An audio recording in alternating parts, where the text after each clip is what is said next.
नमस्कार।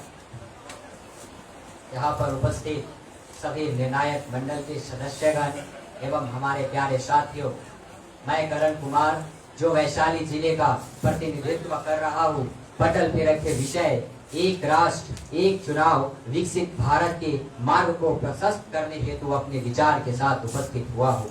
साथियों, एक राष्ट्र एक चुनाव यह एक चुनावी प्रक्रिया की कल्पना करता है जिसमें लोकसभा और राज्य के विधानसभा चुनाव और स्थानीय निकाय के चुनाव एक साथ आयोजित किए जाते हैं। महोदय, इस दृष्टिकोण का मुख्य उद्देश्य मौजूदा चरणबद्ध चुनाव तरीकों को एकीकृत चुनाव चक्रों से बदलना है, जिससे व्यवधान कम हो, बेहतर शासन सक्षम हो।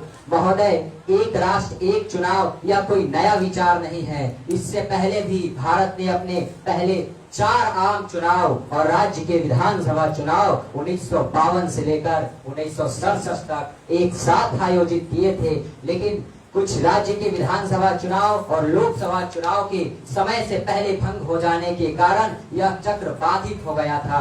महोदय, इन चक्रों के बाधित होने के कारण आज हम लगातार चुनाव के चक्रों को देख रहे हैं। महोदय, भारत दुनिया का सबसे बड़ा लोकतांत्रिक देश है, लेकिन यहाँ बार बार होने वाले चुनाव के कारण हमारे नीति निर्माण बाधित होते हैं। आदर्श आचार संहिता के लागू होने से नई परियोजनाओं की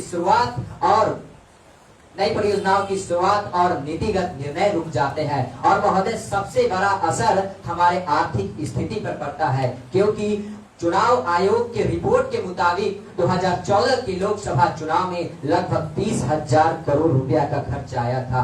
द हिंदू अखबार 2022 के रिपोर्ट के मुताबिक 2019 के लोकसभा चुनाव में लगभग 60,000 करोड़ रुपये का खर्च आया था। महोदय, हमारे यहाँ विधानसभा और स्थानीय निकाय चुनाव ही होते हैं, जिनके खर्च हमारे यहाँ के लोकसभा चुनाव के खर्च से भी कई गुना अधिक है। महोदय, अगर हम इन सारे चुनावों को एक साथ आयोजित करते हैं तो हमारे इन चुनाव में होने वाले खर्चों में कमी आएगी और संसाधन को विकास परियोजना की ओर मोड़ा जा सकता है। महोदय, दुनिया के सबसे बड़े देशों में से एक अमेरिका, फ्रांस, जर्मनी, कनाडा जैसे बड़े देश में एक राष्ट्र एक चुनाव की व्यवस्था है, जो विकसित राष्ट्र की श्रेणी में आते हैं। इसलिए मैं देश के सभी राजनीतिक दलों से, सभी देशवासियों से यह आह्वान करना चाहूंगा कि आइए इस मजबूत योजना पर राजनीतिक सहमति और सार्वजनिक समर्थन के साथ भारत की इस लोकतांत्रिक प्रक्रिया को फिर से परिभाषित करते हैं और विकसित